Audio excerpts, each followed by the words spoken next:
नमस्कार मित्रांनो तुम्ही जर नवीन मतदान कार्डसाठी नोंदणी केलेली असेल आणि तुम्हाला जर तुमचं नवीन मतदान कार्ड डाउनलोड करायचं असेल किंवा तुम्हाला तुमचं जुनं मतदान कार्ड डाउनलोड करायचं असेल तर ते तुम्ही तुमच्या मोबाईलवरून अगदी घरी बसल्या 2 मिनिटांमध्ये डाउनलोड करू शकता।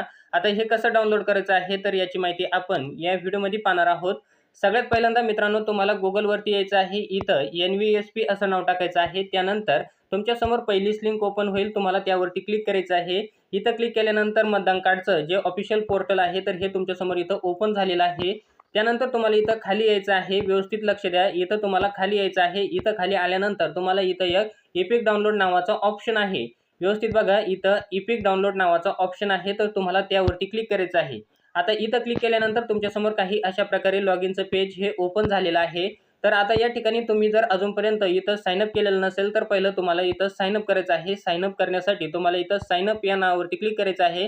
तिथं तुम्हाला तुमचा mobile number, date of birth वगैरे टाकून साइन अप करायचं आहे। त्यानंतर इथं तुमचा लॉगिन आयडी, पासवर्ड इथं क्रिएट होईल। तर तुम्हाला इथं लॉगिन आयडीमध्ये इथं रजिस्टर मोबाईल नंबर टाकायचा आहे। इथं रजिस्टर मोबाईल नंबर टाकल्यानंतर खाली तुम्हाला पासवर्ड टाकायचा आहे। त्यानंतर इथं खाली कॅप्चा भरायचा आहे। त्यानंतर इथं रिक्वेस्ट OTP या नावावरती क्लिक करायचं आहे। त्यानंतर तुमच्या मोबाईल नंबरवरती एक OTP पाठवला जाईल, तो OTP तुम्हाला इथं टाकायचा आहे आणि व्हेरीफाय लॉगिन या नावावरती क्लिक करायचं आहे। आता इथं व्हेरीफाय लॉगिन या नावावरती क्लिक केल्यानंतर तुमच्यासमोर पुन्हा अशाच प्रकारे पेज हे ओपन होईल। तुम्हाला पुन्हा खाली यायचं आहे। खाली आल्यानंतर इथं तुम्हाला एपिक डाउनलोड नावाच्या ऑप्शनवरती पुन्हा क्लिक करायचं आहे। आता इथं क्लिक केल्यानंतर इथं तुमच्यासमोर 2 ऑप्शन ओपन झालेले आहेत। पहिला आहे एपिक नंबर आणि दुसरा आहे फ्रॉम रेफरन्स नंबर। म्हणजे या ठिकाणी आता एपिक नंबर म्हणजे तुम्हाला तुमचा मतदान कार्ड नंबर इथं टाकायचा आहे आणि दुसरा ऑप्शन आहे, आता जर तुम्ही नवीन मतदान कार्ड नोंदणी केलेली असेल तर तुम्हाला इथं 2 नंबरचा ऑप्शन सिलेक्ट करायचा आहे आणि इथं फ्रॉम रेफरन्स नंबर हा टाकायचा आहे। ज्यावेळेस तुम्ही फॉर्म भरलेला आहे, नोंदणी केलेली आहे, तर त्यावेळेस तुम्हाला एक नंबर त्या पावतीवरती भेटतो, तर तो पावतीवरचा नंबर तुम्हाला इथं रेफरन्स नंबर म्हणून टाकायचा आहे, जो काही अशा प्रकारे असतो। तुम्हाला हा नंबर टाकल्यानंतर खाली तुम्हाला तुमचं राज्य सिलेक्ट करायचं आहे।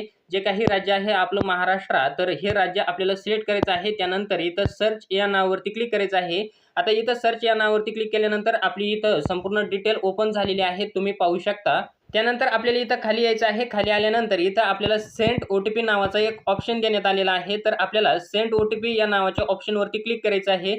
इथं क्लिक केल्यानंतर आपल्या मोबाईल नंबरवरती एक OTP पाठवला जाईल। आता आपण ज्याचं मतदान कार्ड हे डाउनलोड करीत आहात आणि जो नंबर इथं आपण मतदान कार्ड नोंदणी करताना भरलेला आहे, तर त्या नंबरवरती एक OTP पाठवला जाईल। तर तो OTP आपल्याला इथं टाकायचा आहे आणि त्यानंतर इथं आपल्याला व्हेरीफाय या नावावरती क्लिक करायचं आहे। त्यानंतर मित्रांनो तुमच्यासमोर काही अशा प्रकारे पेज ओपन होईल। बघा, इथं तुम्हाला डाउनलोड एपिक नावाचा ऑप्शन आलेला आहे, तर इथं तुम्ही तुमचं वोटर कार्ड, मतदान कार्ड जे आहे तर हे डाउनलोड करू शकता। तुम्हाला डाउनलोड एपिक या नावावरती क्लिक करायचं आहे। आता इथं क्लिक केल्यानंतर तुमचं जे मतदान कार्ड आहे तर ते काही अशा प्रकारे डाउनलोड होऊ शकतं, तुम्ही हे पाहू शकता। तर हे मतदान कार्ड तुम्ही तुमच्या मोबाईलवरून अगदी 2 ते 5 मिनिटांमध्ये डाउनलोड करू शकता, तुम्हाला कुठेही जाण्याची गरज नाही। तर मित्रांनो, तुम्हाला हा छोटासा व्हिडिओ आपला आवडला असेल तर चॅनलला लाईक, शेअर, सबस्क्राईब नक्की करा। आपण असेच महत्त्वपूर्ण व्हिडिओ हे घेऊन येत असतो। पुन्हा भेटूया अशाच एका नवीन माहितीसह नवीन व्हिडिओमध्ये। तोपर्यंत धन्यवाद मित्रांनो। जय हिंद, जय महाराष्ट्र।